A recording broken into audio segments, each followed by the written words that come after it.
Hallelujah. आप सभी को जय मसीह की। हालेलुया।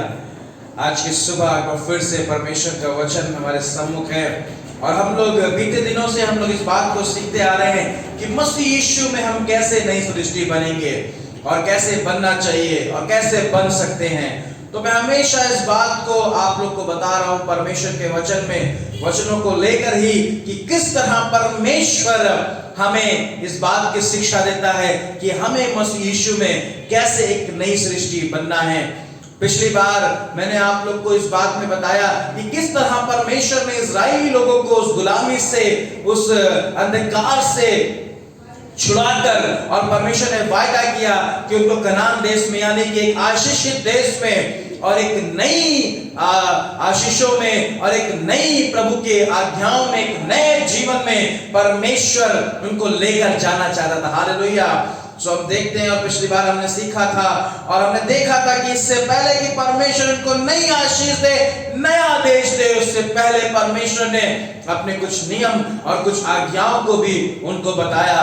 जिस तरह हमने पढ़ा था निर्गमन की पुस्तक उसका 20वां अध्याय उसके 1 से लेकर 17 वचन तक। मेरे प्रियो, आप जरूर इन आज्ञाओं को ध्यान से देखें और परमेश्वर से ये प्रार्थना करें कि परमेश्वर मुझको ऐसी जीवन जीने की तू सामर्थ्य दे और अनुग्रह करे, ताकि मैं तेरे वचनों के अनुसार चलने पाऊं। और मैं आपको बताता हूं, ठीक उसी तरह कुछ एक और बातें, कुछ और आचरण प्रभु यीशु मसीह का, हालेलुया, आमीन, हमें सीखने को मिलता है। हालेलुया। और यहां पर लिखा हुआ है इफिसियों की पत्री उसका 4था अध्याय और उसके 17 वचन से जब हम पढ़ते हैं तो यहाँ पे हेडिंग भी इस प्रकार से दी गई है, मसीह में नया जीवन। हालेलुया। मैं आपके लिए इस बात को पढ़ना चाहता हूँ। 17 वचन में जैसे लिखा, इसलिए मैं यह कहता हूँ और प्रभु में आग्रह करता हूँ कि जैसे अन्य जाति लोग अपने मन की अनंत रीति पर चलते हैं, तुम अब से फिर ऐसे ना चलो। मेरे भाई बहनों, मेरे प्रिय लोगों, परमेश्वर का वचन इस बात को हमें बताता है कि जैसे अधर्मी लोग, जैसे अन्य जाति लोग, वे लोग जो परमेश्वर को नहीं मानते, वे लोग जो परमेश्वर को नहीं जानते, वे कैसे जीवन जीते हैं। लेकिन अगर आप मसीह यीशु में बढ़ रहे हैं, उस पर विश्वास कर रहे हैं, तो आपको परमेश्वर का वचन कहता है ऐसे लोगों की चाल मत चलो, इस तरह का जीवन मत जियो, क्योंकि ऐसा लिखा हुआ है, क्योंकि उनकी बुद्धि अंधेरी हो गई और उस अज्ञानता के कारण जो उनमें है और उनके मन की कठोरता के कारण वे परमेश्वर के जीवन से अलग हो गए। मेरे प्रियो, कई बार जब मन कठोर हो जाता है परमेश्वर की आज्ञाओं के प्रति, परमेश्वर की शिक्षा के प्रति, परमेश्वर की बातों के प्रति, तो याद रखिए कि हमारा जीवन कभी भी परमेश्वर में जुड़ नहीं सकता, हमारा जीवन कभी भी परमेश्वर के साथ मेल नहीं खा सकता है। बहुत लोग हैं आज दुनिया में जिन्होंने अपने मन को कठोर कर लिया और वो मानने को इस बात के लिए तैयार नहीं रहते हैं कि प्रभु यीशु परमेश्वर का पुत्र है। वो इस बात को मानने के लिए तैयार नहीं रहते हैं कि वो यीशु मसीह ने उस कुंवारी मरियम से जन्म लिया। मैं एक बात आपको बताना चाहता हूँ, अगर आप ये विश्वास करते हैं कि परमेश्वर है, आप विश्वास करते हैं कि उसने पूरी दुनिया को बनाया, उसने पूरे ब्रह्मांड को बनाया, उसने पृथ्वी को बनाया, तो मैं आपको एक बात बता दूं, उसके लिए ये काम भी असंभव नहीं है। बाइबल बताती है कि मरियम और यूसुफ के इकट्ठे होने से पहले, उनके इकट्ठे होने से पहले परमेश्वर ने एक संतान मरियम को दी। हालेलुया। मरियम गर्भवती हुई। हालेलुया। और परमेश्वर की सामर्थ, पवित्र आत्मा के द्वारा वो गर्भवती हुई और उसने एक पुत्र जना, उनके इकट्ठा होने से पहले। हालेलुया। एक स्त्री पुरुष जब इकट्ठा होते हैं, जब उनमें एक जुड़ाव होता है शारीरिक रीति से, तो हम देखते हैं एक संतान उत्पन्न होती है। लेकिन मेरे प्रियो, परमेश्वर को किसी भी ऐसे मनुष्य को सहायता नहीं चाहिए, क्योंकि वो तो स्वयं परमेश्वर है, वो कुछ भी कर सकता है। हालेलुया। इसलिए उस परमेश्वर ने अपनी महिमा को प्रकट किया, उस कुंवारी को चुना और वो असंभव को संभव कर दिखाया। परमेश्वर के वचन में लिखा है, परमेश्वर चाहे तो इन पत्थरों से वो अपनी संतान को उत्पन्न कर सकता था। इसलिए परमेश्वर के लिए कुछ भी असंभव नहीं है। और मैं आपसे इस बात को बोलना चाहता हूं, अपने मनों को कठोर मत करिए, अपने दिलों को कठोर मत करिए। आप एक ऐसे मुसीबत में, ऐसे समस्या में पड़ जाएंगे कि फिर कोई रास्ता नजर नहीं आएगा। इसलिए आज ये वचन आपसे इस बात को बोलता है, ये स्वयं बाइबल कि मसीह यीशु में एक नई सृष्टि बनने की प्रतिक्रिया में लगातार आप बढ़ते जाए। हालेलुया। आगे के वचन इस बात को कहते हैं, और वे सुन होकर लुचपन में लग गए हैं कि सब प्रकार के गंदे काम लालसा से क्या करें। कुछ लोग हैं जिनको किसी की परवाह नहीं है, किसी बात की चिंता नहीं है, वो निर्दयी हो गए हैं बहुत सी बातों के लिए, बहुत सी चीजों के लिए, और वो ऐसे ऐसे काम अंधकार के वो करने में लिप्त हो गए हैं कि उनको कुछ और दिखाई नहीं दे रहा है। लेकिन मेरे प्रियो, बाइबल बताती है, पर तुमने मसीह में ऐसी शिक्षा नहीं पाई। 20वां वचन कहता है, पर तुमने मसीह में ऐसी शिक्षा नहीं पाई। प्रभु का वचन हमें इस बात की अनुमति और शिक्षा नहीं देता है कि हम दूसरों के तरह जीवन को जिए, पर परमेश्वर का वचन यहाँ पे कहता है 22 वचन में कि तुम पिछले चाल चलन के पुराने मनुष्य को जो भरमाने वाली अभिलाषाओं के अनुसार भ्रष्ट होता जाता है उतार डालो। मेरे भाई बहनों, वो पिछली बातें, वो पिछला आचरण, वो पिछला व्यवहार, वो पिछली आदतें हमको मसीह यीशु में पीछे छोड़नी है और हमें आगे की ओर बढ़ के जाना है, हमें आगे की ओर बढ़ते चले जाना है, क्योंकि परमेश्वर एक नई बात को, एक नई सृष्टि आपको बनाना चाहता है। हालेलुया। और वो चाहता है कि जब आप नई सृष्टि में बढ़ रहे हैं तो आप इन शिक्षाओं को अपने जीवन में फॉलो करें। इसको अपने प्रार्थना के साथ में आप कहें कि परमेश्वर मुझको एक नया मनुष्य बना दे, एक नया स्वभाव, एक अच्छा स्वभाव परमेश्वर तू बना दे।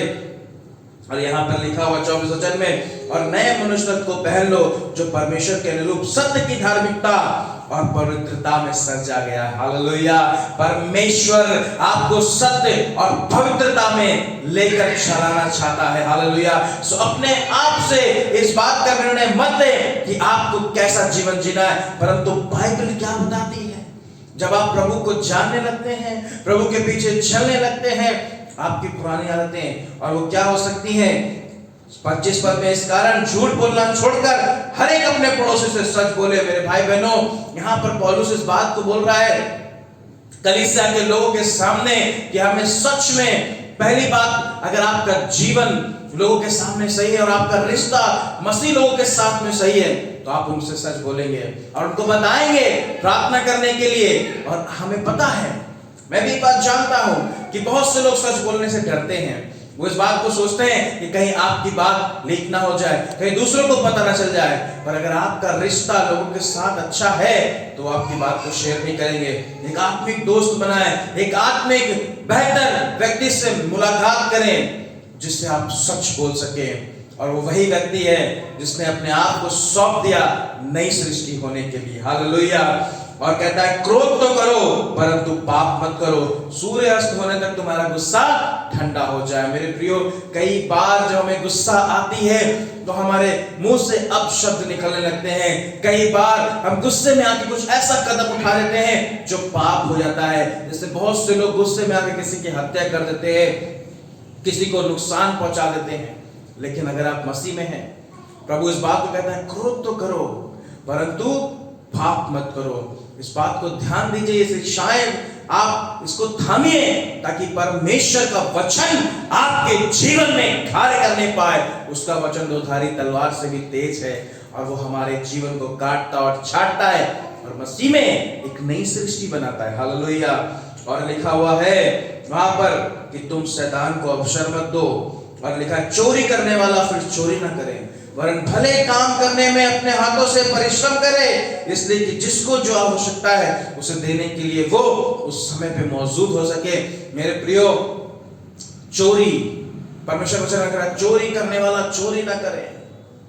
मेरे भाई बहनों, मैं आपको बताना चाहता हूं, अगर आप अपने ऑफिस में, कार्यालय में या किसी के अधीनता में हैं, अगर उसकी अनुमति के बगैर आपने वहां से कोई चीज उठाई, ली और उसे इस्तेमाल करा, वो भी एक प्रकार की चोरी है। ये सब बातें हमें छोड़नी है। परमेश्वर का वचन इस प्रकार से कहता है तुम्हारे मुंह से कोई गंदी बात ना निकले परंतु ऐसी बातें निकले जो लोगों के लिए लाभदायक हो, जो लोगों की उन्नति कर सके। और परमेश्वर कहता है कि ये सब प्रकार की कड़वाहट, प्रकोप, क्रोध, कलह, निंदा, वैर भाव छोड़कर एक दूसरे पर कृपालु और करुणामय हो। और परमेश्वर ने मसीह में तुम्हारे अपराधों को जैसे क्षमा किया, वैसे तुम भी एक दूसरे के अपराधों को क्षमा करो। मेरे प्रियो, ये चीखना, चिल्लाना, ये गाली गलौज देना, ये लड़ाई झगड़े करना, एक दूसरे की बुराई करना, लालच करना, एक दूसरे को धोखा देना, धोखे से किसी को कहीं फंसा देना, किसी के विरुद्ध झूठी गवाही देना, चोरी करना, ये सारी बातें अंधकार की ताकत को दिखाती है, अंधकार की शक्ति को दिखाती है। लेकिन यदि आप मसीह यीशु में है तो ये सब बातें आपके जीवन से दूर जाने की आवश्यकता है। तभी लोग, समाज, पड़ोसी, रिश्तेदार आपके बारे में ये देखेंगे और सोचेंगे, यस, आप बदल गए हैं। हालेलुया, आप बदल गए हैं और आपके प्रति उनका रवैया भी बदला हुआ होगा। मैं आपको इस बात को बताना चाहता हूं, इस तरह से जीवन जीने से प्रार्थना करें, इस तरह जीवन जीने के लिए प्रार्थना करें। परमेश्वर आपको जरूर कामयाब बनाएगा। आप एक कोशिश करें, मसीह यीशु में सही जीवन बिताएं, सही तरीके से बिताएं। याद रखें, ना तो अपने पास्टर को दिखाने के लिए, ना तो अपने कलीसिया के विश्वासियों को दिखाने के लिए, ना तो किसी और व्यक्ति को दिखाने के लिए, पर आपका जीवन सुगंधदायक हो जाए आपके परमेश्वर को दिखाने के लिए। हालेलुया। सो प्रभु इन वचनों के द्वारा आपको आशीष दे। आशा करता हूं ये वचन आपके जीवन में बदलाव को लाएंगे। आप कोशिश करें, परमेश्वर आपको कामयाब बनाएगा। प्रभु आपको आशीष दे और भी शिक्षाओं को नई सृष्टि बनने के लिए हम आपके लिए लाते रहेंगे। आमीन।